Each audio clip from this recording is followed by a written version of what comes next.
마지막 질문인데요. 이것만 하고 아마 지금 상황을 마무리하겠습니다. 시각 연출에 테크닉적인 집중을 많이 하면 오히려 후배 세대 관객들에게 더 저평가되는 이유가 될 수 있지 않나 싶습니다. 저는 맞는 이야기라고 생각을 하고요. 드팔마 영화에서 그런 느낌을 많이 받았는데, 물론 드팔마 영화 중에서도 그런 영화도 있고 아닌 영화도 있겠죠. 이런 얘기를 하셨죠. 예를 들어 분할 화면 같은 게 그런 것 같아요. 그 당시만 해도 이 분할 화면이라는 게 굉장히 흥미로운 테크니션의 기법이었을 겁니다. 지금이야 뭐 사실은 분할 화면은 뭐 그냥 TV에서도 많이 묘사하는 거고, 뭐 드라마나 아니면 쇼 프로그램에서도 많이 하잖아요. 좀뭐 그렇게 어려운 기법은 아닙니다. 집에 가면 유튜브 편집하시는 분들도 쉽게 할 수 있는 걸 거예요.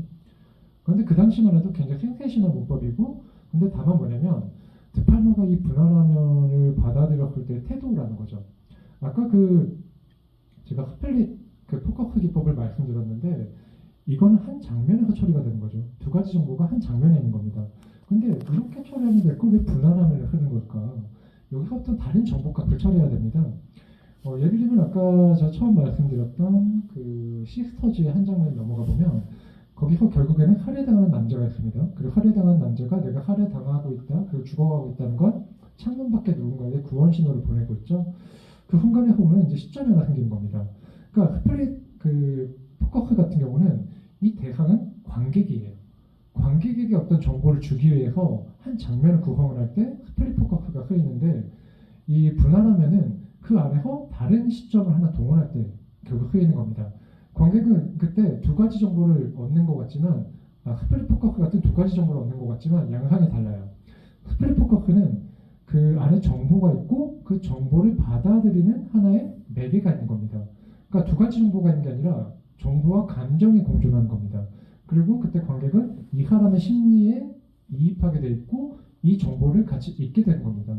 영상과 몰입을 같이 하게 되는 거예요. 그런데 분할하면 어떤 작용을 하냐면, 그때는 정보값이 두 개가 되는 겁니다. 그때 온전히 정보 두 개를 펼쳐놓는 거예요. 그리고 두 개의 내러티브가 같이 흘러가는 겁니다. 예를 들면 이런 거죠. 그 식스터즈에서 결국 이 사람을 죽였기 때문에 그 사람을 온전히 두면 안 되는 상황이 생겨요. 왜냐면 그때는 외부에서 우리가 봤을 때 한 가지 힌트를 얻게 되죠. 관찰자가 있고 이 관찰자가 결국 누군가에게 신고를 해서 이 집에 누군가 찾아오고 있다. 실제로 그런 일이 펼쳐집니다. 그렇기 때문에 이때 두 가지 정보가 오가는 겁니다. 안에서 이 시체를 처리하려고 하는 이 주체와, 그리고 밖에서 이 상황을 침입하려고 하는, 틈입하려고 하는 외부의 객체가 이 상황에 들어오는 두 가지 내러티브가 맞물리는 겁니다. 그래서 그 안에 열심히 이걸 처리하는 상황이 이쪽 분할화면에서 펼쳐지고, 이쪽 분할화면에서는 결국에는 그 상황을 빨리 우리가 가서 목격해야 돼, 해결해야 돼, 빨리 이거를 우리가 가서 처벌해야 돼라고 말하는 사람들의 주체가 생긴 거죠. 그 관점 두 개가 생기는 거예요. 그 관점 두 개는 결국 정보값 두 개로 나뉩니다. 이때는 결국에는 우리가 두 가지 상황에 몰입을 하고 두 가지 연산이 머릿속에 돌아가게 되는 겁니다. 그렇기 때문에 이 분할화면을 쓰는 방식에서 어떻게 보면은 데팔마 영화가 좀 과시적으로 보일 수는 있어요. 하지만 이 과시적인 성향이 데팔마 영화에서는 굉장히 효율적으로 저는 쓰였다라고 생각을 하고요. 후대에서 데팔마 영화가 이런 기법 때문에 약간 조금 과하지 않나라고 생각하는 사람이 있을지 모르겠지만, 저는 그렇지 않다고 생각합니다. 이번에도 다시 한번 영화를 보면서 좀 느꼈는데, 이런 부분들은 사실 굉장히 촌스럽고 좀 무디게 보일 수 있는데, 이 영화는 굉장히 효과적인 테크닉으로 발휘가 되고 있다라는 생각이 들었고요. 그리고 사실은 드팔마가, 제가 아까 뭐 족구라면은 재평가되지 않을까 이런 얘기를 좀 과격하게 했지만, 하우 이전에 하전에 좀 드팔마가 좀 더 많이 재평가가 됐으면 좋겠다는 생각도 많이 들어요. 왜냐면 실제로 영화를 다시 보면 굉장히 세련되었다는 느낌이 들고요. 그리고 정말 도전적인 소재를 많이 썼구나라는 생각도 듭니다. 그래서 역설적이지만 몇십 년 전 영화인데 동시대적인 느낌도 듭니다. 왜냐면 언제나 그 시대에 저항하는 영화는 그 시대 안에서 굉장히 어떤 외주를 타는 영화처럼 보이기 때문에, 그 외주를 타는 감각은 그 시대를 벗어나서도 그 시대의 도전적인 그 감각이 여전히 그 다음 시대에도 부여될 수밖에 없거든요. 그러니까 이 영화가 던지는 특히 드레스드 투킬에서 던지는 그 논쟁적인 어떤 윤리관 같은 것들은 지금 21세기 2024년에도 충분히 유효할 겁니다. 그 시대상과 그 시대적인 배경, 인물의 어떤 분위기, 그 패션이나 아니면 어떤 주변의 풍경, 이런 것들은 굉장히 달라졌지만 역설적으로 그렇기 때문에 이 영화가 그 시대의 풍경을 갖고 있는 하나의 기록으로서 인장을 남기는 것 같고요.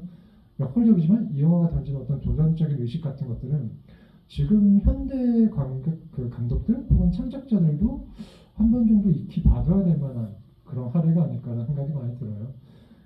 팔마 같은 경우는 어떻게 보면 그런 테크니션의 면모 때문에 말씀하신 것처럼 저평가 받는 그런 부분도 좀 있다는 생각이 듭니다.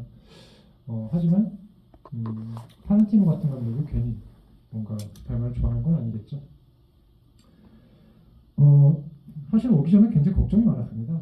사실 30분만 얘기해서 미천이 끊기는 건 아닌가. 그 말하면서 종종 내내서 내가 지금 말을 제대로 하고 있는 거야. 내가 지금 뭔가 나와의 싸움을 하고 있는데 많은 사람들이 여기 휘말려 들어간 거 아닐까? 지금 앞에 있는 분들은 다 버티고 하는 거 아닐까? 이런 느낌이 들었어요. 하지만 다들 지금까지 끝까지 잘 버텨주고 감사하고요.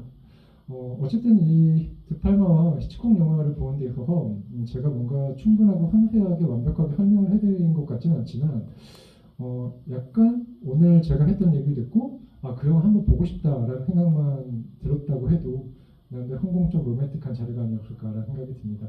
그런 측면에서 히치콕에 대한 관심도가 많으신 분들도 계시겠지만 이번 기회에 드팔마 영화를 보시고 뭔가 그렇게 드팔마를 발견했다라고 여기시는 분들이 있다면 기회가 되시면 더 많은 영화를 보셨으면 좋겠다라는 말씀 드리고 싶어요. 그리고 이번에 회고전에는 포함이 안 됐지만 예를 들면 언터처블이라던가 그 스카페이스 같은 영화는 진짜 좋은 영화입니다.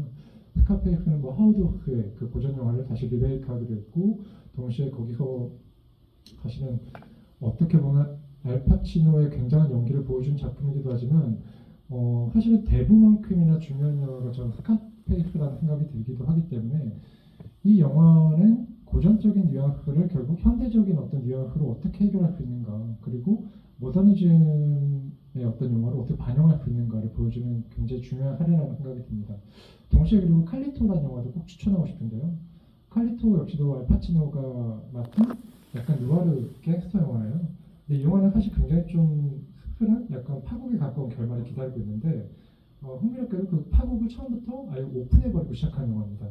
그렇기 때문에 역설적이지만 그 끝이 중요한 게 아니라 그 끝을 보고 그 과정을 보게 된 영화예요.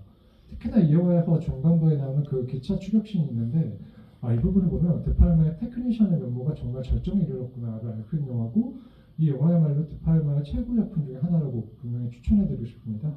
그 언터처블은 뭐 말해 뭐해라고 말할 수 있는 드팔마의 가장 세련되고 깔끔한 그 동시에 드팔마 특유의 그 폭력성 같은 것들을 그 주류문법 안에서 어떻게 녹일 수 있는가라는 고민을 많이 했던 그런 작품이기도 하죠.